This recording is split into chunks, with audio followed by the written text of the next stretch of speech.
So the Once Human demo from a month ago, it felt really rough, and I wasn't a really big fan of it. I will say the full release is a bit better.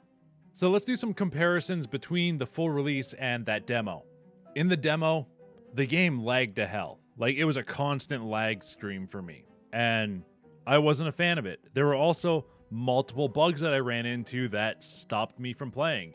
Like, the game literally crashed after like 2.5 hours, and I was done. Like, that was it. I was done. In this full release, I actually haven't had like any lag. It feels a lot better to play. It doesn't feel as rough, and I haven't run into any bugs. The game hasn't crashed on me. Sure, there was the server problem like the second day, but it doesn't feel bad to play. It doesn't feel annoying. Like, okay, there is stuff that's annoying about it still, but it doesn't feel as bad to play like the demo did. And I think in this one, the beginner weapons are fine. And since I changed them out a lot quicker than I did playing the demo, because me and the guys were running around for like an hour and a half, which was a bad idea. We should just start building our stuff right away. I quickly changed out those beginner weapons. So like the crossbow and stuff, I changed that out and got new stuff, and I've been playing with that and evolving that stuff ever since. There is still stuff in the game that I don't like. Like there's a good amount of stuff that I personally don't like. One of the things that really annoys me during the game is the aim down sight stuff.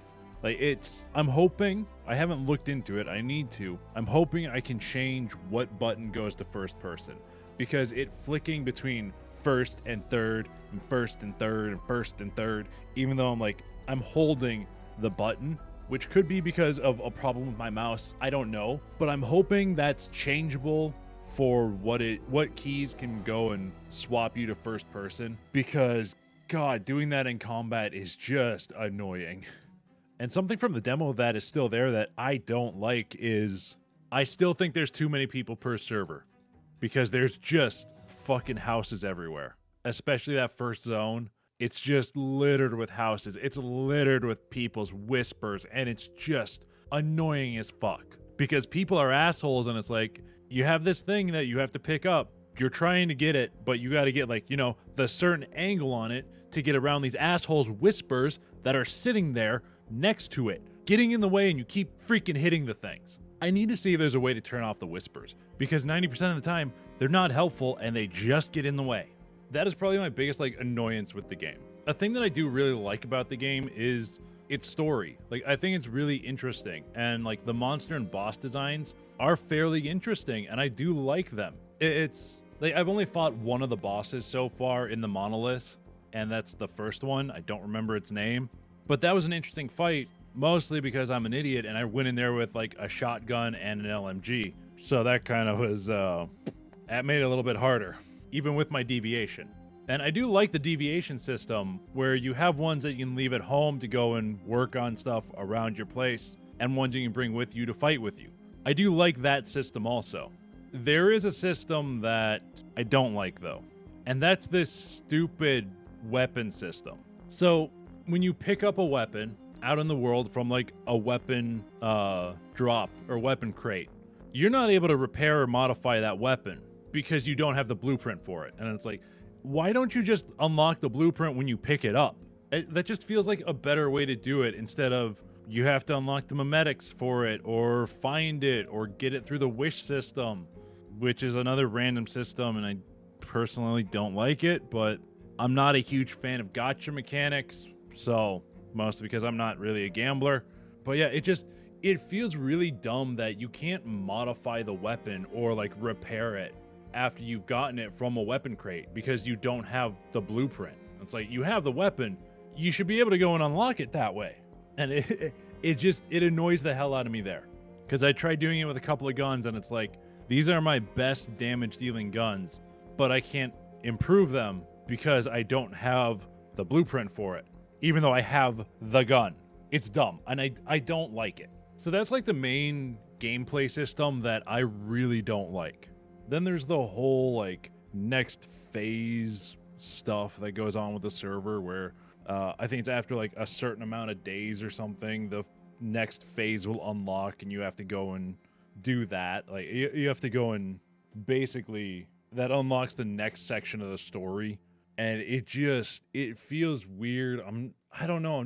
I'm not a huge fan of that phase thing. Of like how they're doing the phases for unlocking like the next step of the story. Like you're going to get the main story, but then to unlock like I think more or like the next area, you have to wait for the phases to change.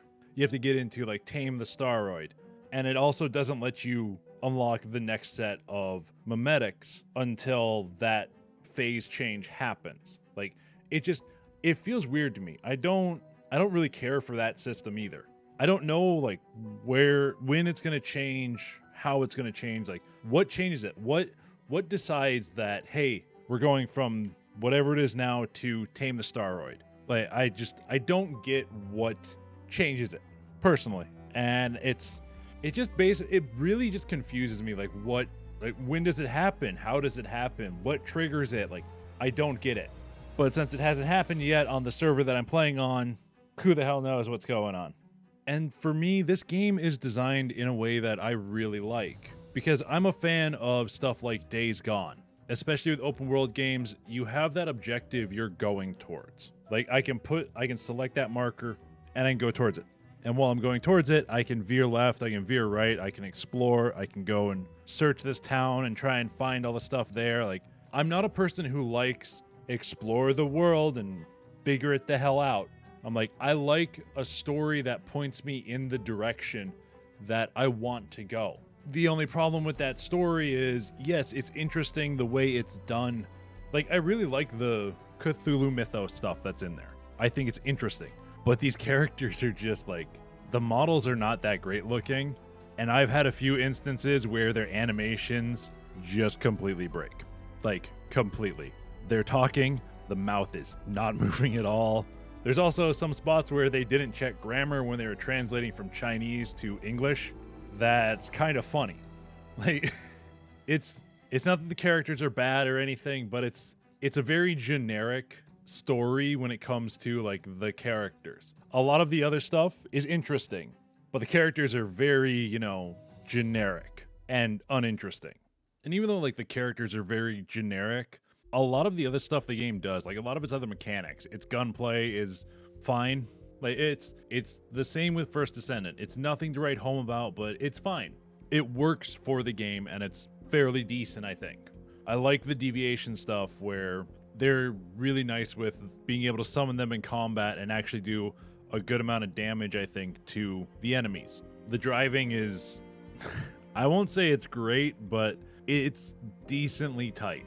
There is one mechanic that I'm never a fan of, and this game it's part of that. And that's the survival mechanics. I don't like survival mechanics. Maybe it's just survival games I'm not like a huge fan of, but this game, it feels like your hunger stays up high, but your thirst just drops so fast, and it's an annoyance is what it is. So you constantly have to go and kind of like stop, or not constantly, but it is very frequent that you have to stop, get off your bike, drink, or you have to get to your destination right after you get off your bike, you gotta drink. It's annoying. Like that, I think that's the best way to describe survival mechanics is it's kind of annoying. Like it's not horribly annoying, but it is like, it's annoying. I find it annoying with how frequently you have to do it. Then, you've got 24 hours to eat all your food. And if you don't do that, well, all your food is going to go spoiled. Because that's what happened to me today. I logged onto the game to go and check something, only to see 50 plus spoiled meat. And it's like, oh, all of that crap that was in my inventory, even though I was offline, spoiled because I haven't gotten to the point of getting a refrigerator and getting my power up and running. Great. Now I got to go hunt down more food. And it's like, it's an annoyance factor is what it is. But I'm going to stop harping on that. And we're going to get to like what my overall thoughts on Once Humans release are. I think the game is fun and it has an interesting story and I like playing the game, but I don't get I'm not sure about like the long term of it. I don't know if I'm going to come back to the game, honestly. Like I have fun playing it, but when I get through the story and stuff, it's like, am I going to come back next season? Like if I get through all the stuff in this season on my server, it's like, Am I going to come back to it for the next season? Honestly, I don't think so. I don't think I will. I don't think it's going to keep my attention for that long. Even if I join up with like Chris or Mike and Chase and all them, like I don't think it's going to hold my attention for that long. Like I'll probably play through this season and then I'll be done. I'll be done with the game for like 6 months. Then I'll come back and see how it is. I want to do the same thing with First Descendant. Around like January, I want to come back to the game and see like how it's evolved, how it's changed. I'll probably start on a new server and play from there. I don't know, because I'm sure I'm going to miss a lot of stuff if I stop playing, which that is what kind of sucks. I hope they let you do like private servers at some point, so then we could put a pause on it when we don't want to play anymore and pick it up right where we left off. Like I'd like to be able to do something like that, but I don't know if they're ever going to do that. So yeah, I don't hate the game, but I'm probably not going to play it for a lot of time. I'm going to play like all the way through the first season and the main story, and then I'm going to be done. But yeah, that's my thoughts on Once Human's release versus its demo. And that's all I think about Once Human. If you guys like the video, please hit that like button, maybe subscribe if you feel like it, turn on the notification bell, leave a comment on what you think of Once Human now that it's released. And that's about all I've got for today. I did kind of rush this video out, but it happens sometimes. And yeah, I hope you guys have a royal day or a royal night, and you look forward to next week's video, which is covering an indie game that I really like, called Gestalt Steam and Cinder. But yeah, I will talk to you guys next week.